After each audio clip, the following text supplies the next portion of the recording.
Hi friends, welcome to SRK Home. இன்னைக்கு நம்மளோட சேனல்ல என்ன பார்க்க போறோம்னா குலைவா பர்ஃபெக்ட்டா சிம்பிள் அண்ட் டேஸ்டியான சாம்பார் சாதம் எப்படி செய்யறதுன்னு சொல்லிட்டு பார்க்கலாம். வாங்க வீடியோக்குள்ளார போகலாம்.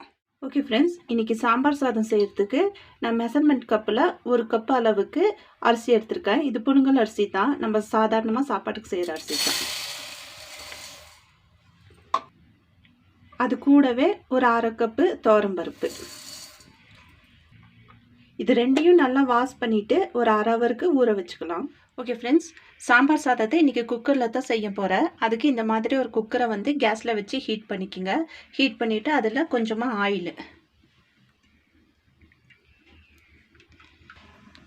ஆயில் கொஞ்சம் ஹீட் ஆனணும். அடுத்து இதில் கொஞ்சமாக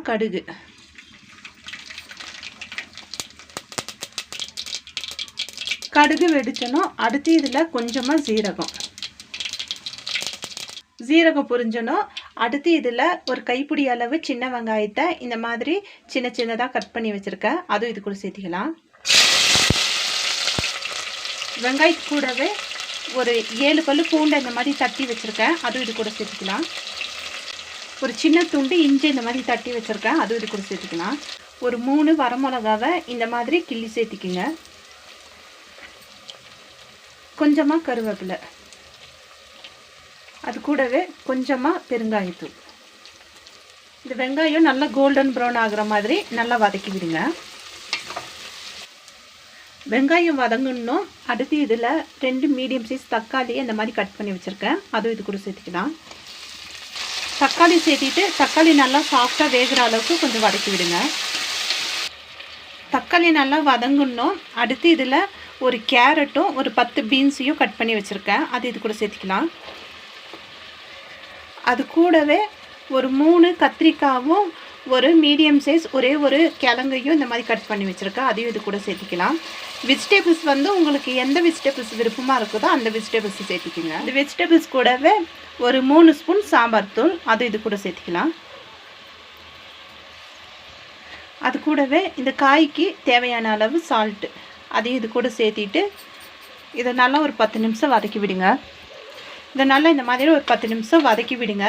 இந்த காயெல்லாம் இந்த எண்ணெயிலேயே நல்லா இந்த மாதிரி வதக்கி விட்டு செஞ்சிங்கனாக்கா ரொம்ப டேஸ்ட்டாக இருக்கும். நம்ம தண்ணி அளந்து சேர்த்திக்கலாம். நான் இந்த மெஷர்மெண்ட் கப்பில் 1 கப்பு அரிசி எடுத்தேன். அதுக்கு 5 கப்பு தண்ணி.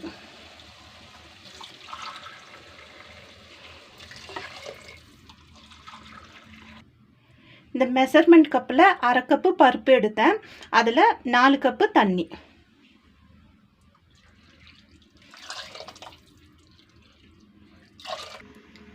இதை நல்லா இந்த மாதிரி மிக்ஸ் பண்ணி விட்டுட்டு நல்லா ஒரு கொதி வர அளவுக்கு இதை கொதிக்க வச்சுக்கோங்க. இது இந்த மாதிரி கொதி வரும்போது இதுக்கு தேவையான அளவு சால்ட்டு சேர்த்து நல்லா இந்த மாதிரி மிக்ஸ் பண்ணி விட்டுருங்க. மிக்ஸ் பண்ணிவிட்டு இந்த ஸ்டேஜில் உப்பு காரெல்லாம் செக் பண்ணிக்கோங்க. கொஞ்சம் உப்பு கரிக்கிற மாதிரி எக்ஸ்ட்ரா இருக்கணும். அப்போ தான் நம்ம அரிசி போடும்போது உப்பு கரெக்டாக இருக்கும். இது நல்லா கொதிச்சோன்னா அடுத்து இதில் நம்ம ஊற வச்சுருக்கிற அரிசியும் பருப்பையும் சேர்த்திடலாம்.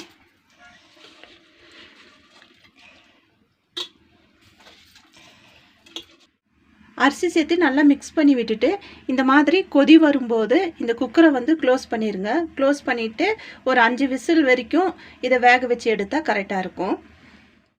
ஓகே ஃப்ரெண்ட்ஸ், இது 5 விசில் வந்தோன்னோ கேஸ் ஆஃப் பண்ணிவிட்டு அந்த ஸ்டீம்லேயே விட்டுட்டேன். ஸ்டீம் போனோன்னா இப்போ ஓப்பன் பண்ணி பார்க்கலாம். நம்ம போட்ட காய், அரிசி, பருப்பு எல்லாம் நல்லா இந்த மாதிரி வெந்துருச்சு.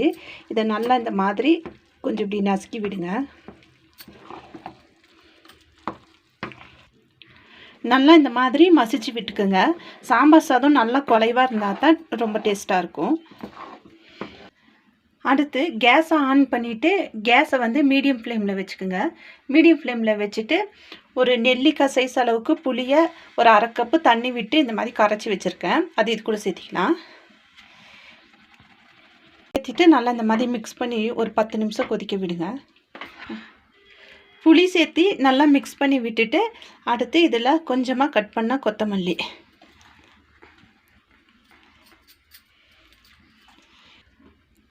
சேர்த்து நல்லா இந்த மாதிரி மிக்ஸ் பண்ணி விடுங்க. மிக்ஸ் பண்ணி விட்டுட்டு ஒரு 10 நிமிஷம் இதை அப்படியே குக் பண்ணுங்கள் மீடியம் ஃப்ளேம்லேயே. நல்லா இந்த மாதிரி ஒரு 10 நிமிஷம் குக் பண்ணிக்கோங்க. இந்த மாதிரி குக் பண்ணிட்டீங்கன்னா அந்த புளியோட பச்சை ஸ்மெல் போயிடும். அதை ஒரு 10 நிமிஷம் இந்த மாதிரி குக் பண்ணிவிட்டு அடுத்து இதில் ஒரு ஸ்பூன் நெய்யில் ஒரு 10லேருந்து 15 முந்திரியை இந்த மாதிரி ஃப்ரை பண்ணி வச்சுருக்கிறேன். அதை வந்து இது கூட சேர்த்துக்கலாம். நெய்யும் முந்திரியும் சேர்த்திட்டு இதை நல்லா மிக்ஸ் பண்ணி விட்டுட்டு கேஸ் ஆஃப் பண்ணிடுங்க. நெய்யும் முந்திரியும் ஆப்ஷனல் தான், வேணும்னா சேர்த்திக்குங்க, வேண்டாம்னா ஸ்கிப் பண்ணிக்கோங்க. ஓகே ஃப்ரெண்ட்ஸ், அவ்வளோதான். இப்போ நம்மளோட சுவையான சாம்பார் சாதம் ரெடி ஆயிடுச்சு. இதை நீங்களும் ஒரு டைம் உங்கள் வீட்டில் ட்ரை பண்ணி பாருங்கள். ட்ரை பண்ணி பார்த்துட்டு உங்களோட ஃபீட்பேக்கை எங்களுக்கு ஷேர் பண்ணுங்கள். இந்த வீடியோ உங்களுக்கு யூஸ்ஃபுல்லாக இருந்திருக்கும்னு நினைக்கிறேன். இந்த வீடியோ உங்களுக்கு பிடிச்சிருந்துச்சின்னா நம்ம சேனலை லைக் பண்ணுங்கள், ஷேர் பண்ணுங்கள், சப்ஸ்கிரைப் பண்ணுங்கள். மறக்காமல் பக்கத்தில் இருக்கிற பெல் ஐக்கானை கிளிக் பண்ணுங்கள். உங்களை நெக்ஸ்ட் வீடியோவில் பார்க்குறேன். தேங்க்யூ.